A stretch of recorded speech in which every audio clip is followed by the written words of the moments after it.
Today is the 31st December 2020, the last day of this year, and we may have contemplated in the Dhamma that the Buddha taught that the days and nights are passing by. What are we doing right now? And it doesn't only pass in days and nights, but all of our lives have passed another year. And here we are listening to Dhamma, practicing Dhamma, chanting overnight, which is for our blessings and good fortune. But today we have passed 1 year, and through this year, we have all likely been building goodness and virtue. This goodness is about doing acts of merit, and there are many ways to make merit. There is the merit from dana, giving, from keeping the moral precepts, and from bhavana, cultivating the mind, or meditation. There is merit from being respectful and having reverence, merit from helping and supporting all types of public activities. And when our minds have already made merit, then we share this merit to those who have no more opportunity to make merit, those who are in suffering. They are waiting to receive the merit from the minds of those with metta, loving kindness, and karuna, compassion. We share this merit with a heart of metta to all living beings, and this is another type of merit. So in our daily lives, we have many chances to make merit. When we see others do goodness, even in small ways, they may do dana, keep precepts, listen to Dhamma, help out in all types of activities, they have a mind of respect and reverence, then we give our anumodana, we rejoice with their merit. And it isn't just with humans. Sometimes animals can do good deeds as well. We can also sadhu with that individual's mind that has goodness. Like there was one stray dog who lived around the rubbish bins, and it was trying to howl out to people passing by. This dog was struggling to survive and find food due to the results in its kamma. But when the dog saw people passing by, it tried to howl out to them. But the dog's eyes didn't seem fierce, and there was one motorcycle passing by, and he felt sympathy, so he stopped. The dog led the man to walk to the rubbish bin in one corner, and he was astonished to discover a small baby in that rubbish bin. So he informed the police and took the baby from the rubbish bin and saved its life. So this is a dog building goodness, and we can sadhu with it as well. Its mind was not ordinary at all. It was a stray dog living near the rubbish. It didn't have to do anything, or even could have eaten the baby and would have been able to survive for many more days with this food. But the dog didn't do this. Its mind was excellent. So goodness is not just for those who have a human body, but it's dependent on the mind. And this is the opposite to many who have a human body, but who have a mind that is not beautiful and is bad. So we can sadhu and anumodana with those who build goodness, and this is our merit and goodness. And what is important is that we need to have a foundation, which is a view that is correct. This is a view that is in line with Dhamma, a belief in merit and demerit, in this life and next life, a belief in the result of kamma, and in building goodness. This is having right view. And so it starts from doing merit and dana. The Buddha knew that each mind has a feeling of me and mine. Everyone loves themselves. Everyone does things for themselves. A father and mother do things for their children. This is natural and normal for us people being born, no matter what the country or nationality. But here we see that the Buddha taught that loving ourselves is normal and natural for the mind, but if we love ourselves too much, then there will be problems. There will be harming others, and there will be greed, anger, and delusion arising. They are doing things for themselves, for their group, and this leads to hurting each other. They don't keep sila, morality, or practice in line with the Dhamma. And so if it's this bad, then in society, in the public, in the country, or even in the world, there will be troubles and chaos because of lacking metta, love to each other. Even sacrificing material things to help others, they won't be able to do it. They want to get and gain in every sort of way, all for their happiness and for their group's happiness. And they don't see that others have to suffer because of their desire to gain advantage for themselves. But if each person has a mind of metta to each other, with the belief in the building of goodness, then they'll try to give up all forms of evil and unskillfulness they have. So we know that it is normal to have greed, anger, delusion, which is bad and demeritorious, but if we don't do anything about it, if we don't practice the Dhamma at all, then the mental defilements will just keep following us every day, every month, every year, until the breath ceases and we get cremated or buried. And by then, not much benefit will have arisen. But when we still have this body of ours, then we're able to build goodness and virtue. So try to take this body to give up the unskillful and the bad actions in body and speech. This is called sila. When we have this goodness, then this is a higher level. Giving dana is one level of goodness. We may give, but we still have expectations and desires from the gift. We want to get rich. We want to have prosperity and abundance, which is fine to do it in this way.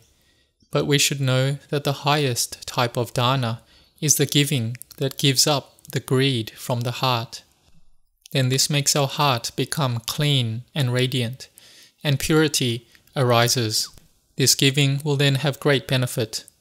And giving forgiveness is a higher level dana as well, because it's normal when we have anger that we will proliferate and have ill will and harmful thoughts to others. We may have irritation and anger come up, and it may even happen while we listen to Dhamma. The monks say to give up greed and anger, and we can't yet do it. We can't yet give up alcohol, and we may have anger come up. We feel bad, and the mind then proliferates that we don't like what we've heard. This is delusion and ignorance, and this makes the mind proliferate. The state of the mind is lowered. But we shouldn't believe it. We can't believe the proliferation of the mind, because there is both the meritorious and the demeritorious there. So we need to train the mind. And even when we have these various thoughts and proliferations, we have to have patience with it and have sila. It's normal that we can't yet fully control our mind's thoughts and proliferation, but what should we do? We should try to train the mind. The Buddha said to give up all types of evil and unskillfulness from our actions and speech first. When we get rid of the bad actions and bad speech, then this is sila. Even if we have bad thoughts or feelings, but it can't do anything to us. It's like we have a tiger or a ferocious animal in a cage. We don't give it food or water, and then the tiger will lose its energy. It will have no power. This is like the mental defilements that instruct our mind constantly. They make our mind proliferate to be a certain way and to do demerit and bad karma. But we don't do it. If it proliferates for us to go gamble or go out late at night, we don't do it. If it proliferates for us to break our precepts, we don't do it. We endure it. This is about sila, and this sila is important. The result of dana and sila is the arising of happiness. The benefit of sila is to give us wealth, that is the noble wealth in the heart. Happiness arises in the heart, and this sila is the foundation that makes the heart be peaceful and cool, and it leads the mind to see the Dhamma. So sila has great benefits. All sorts of ornaments, like gems and jewels, are beautiful and have immense value. If we are wealthy, then we may search for these type of valuable ornaments and have a lot of them. But that which ornaments the mind the most is sila. Those that have this normal level of sila, then they have the highest ornament in their hearts. They have beauty in the heart, even if on the outside they have few ornaments, but in their heart they have great value, because the most excellent ornament is sila. And when we are equipped in terms of dana and sila, then we do bhavana, meditation. We give up demerit and do acts of merit. All the merit we do makes our goodness complete. This is on the level of practicing bhavana and meditation. Most Buddhists know about making merit by giving dana.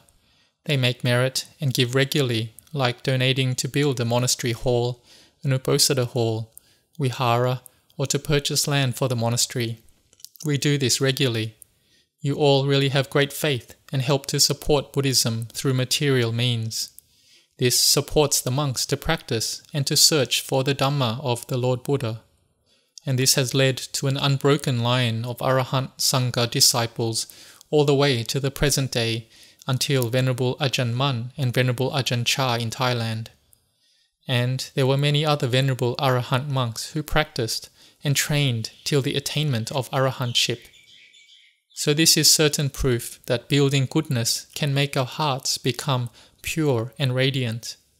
And they teach us to practice following the teachings of the Buddha, to have dana, sila, and bhavana, to train the mind to be peaceful. When we train the mind consistently and build goodness regularly all through the year, by giving alms, listening to Dhamma, keeping the precepts, then we may recollect this goodness as an object for our minds. We recollect the dana, sila, bhavana as our meditation object.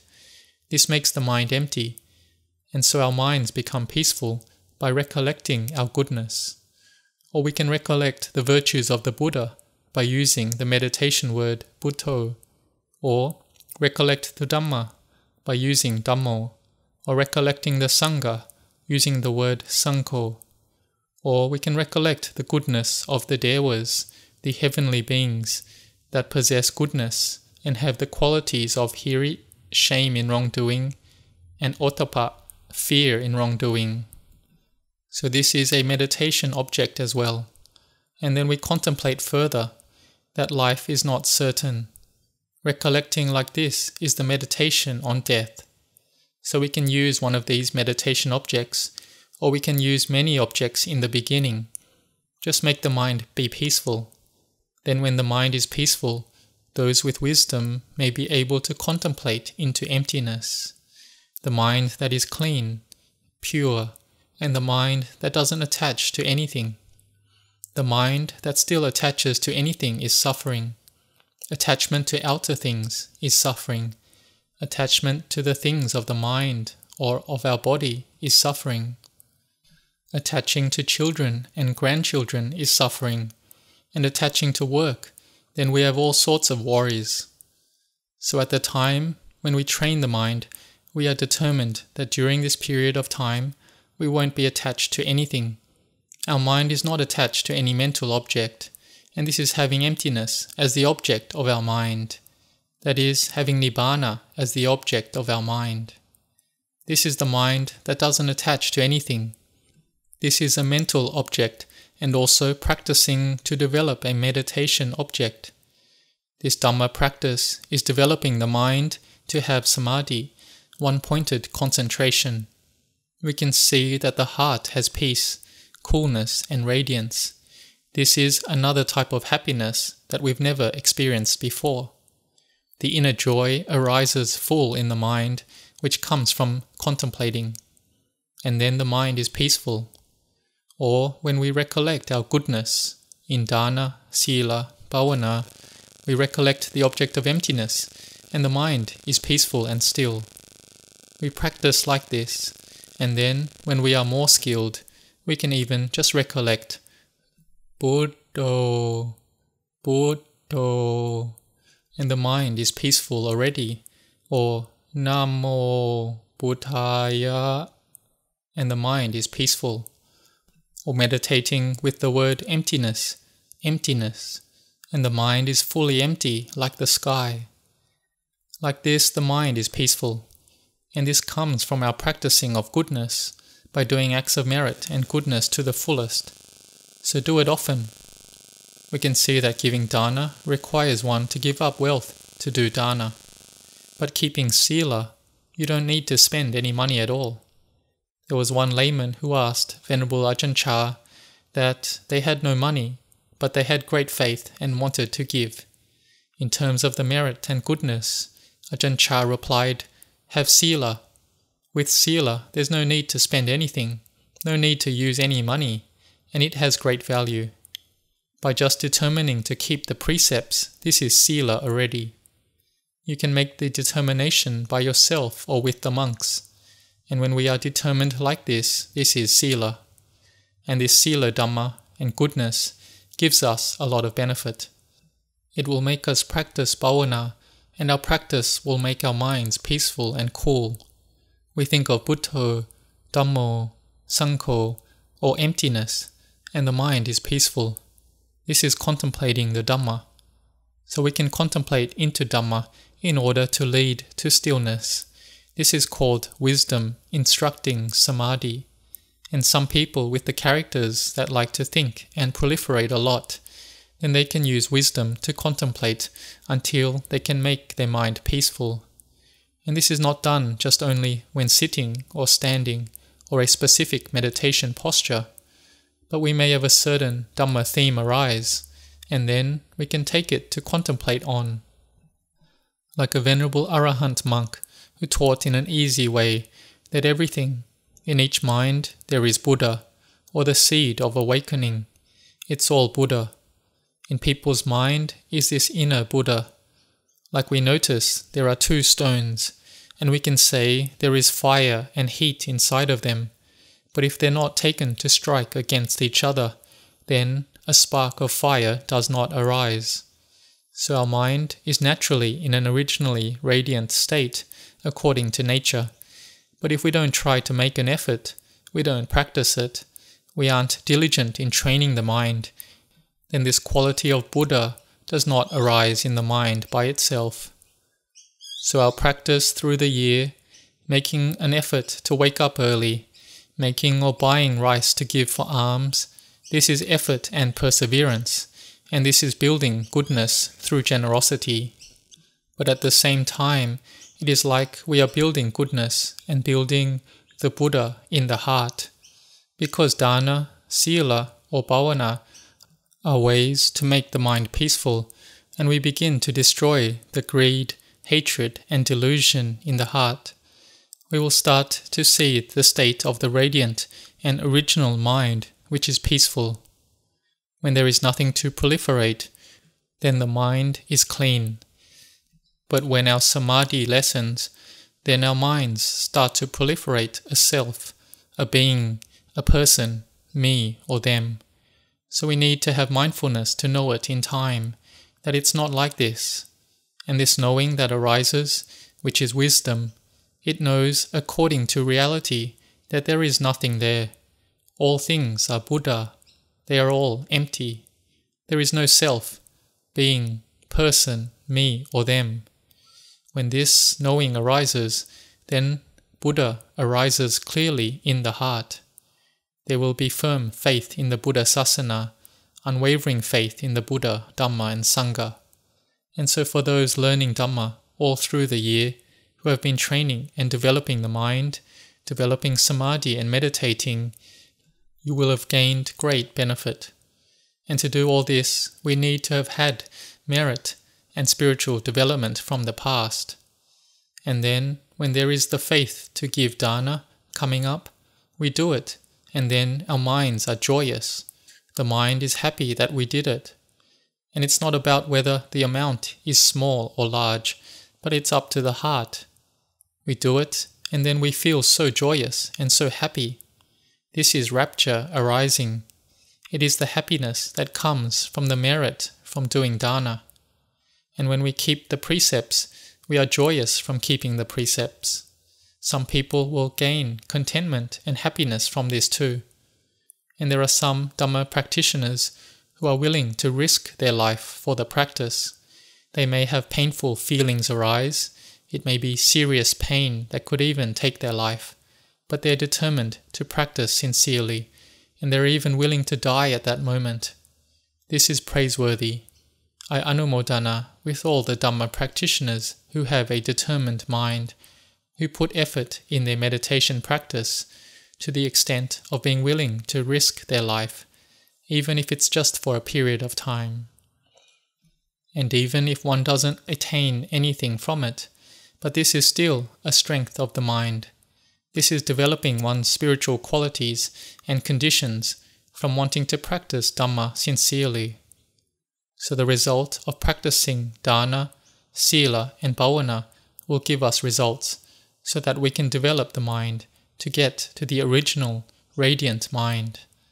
That is Buddha or awakening. This is the greatest aspiration. And practicing like this with our determined effort, then Buddha will arise in the heart. So from all your practicing of goodness and developing parami, the spiritual perfections, all through the year, the Sangha and myself ask for the parami of all the Buddhas, the parami of all the Pacceka Buddhas, the parami of the Bodhisattvas that have full parami, all the parami of the Dhamma, all the parami of the Sangha, the unbroken lineage of Venerable Arahants, including Ajahn Mun and Ajahn Chah Subato, who we hold as highest. May they all spread metta to our group, to the monks and novices and all the laity. May you have a firm mind, established in goodness and effort. May you have good health and strong body. May you be complete in all things, together with long life, beauty, happiness, strength. May you have all the wealth of mindfulness and wisdom. May all your wholesome aspirations meet with success. May you have keen intelligence arising, and may you have the confidence to overcome all your obstacles.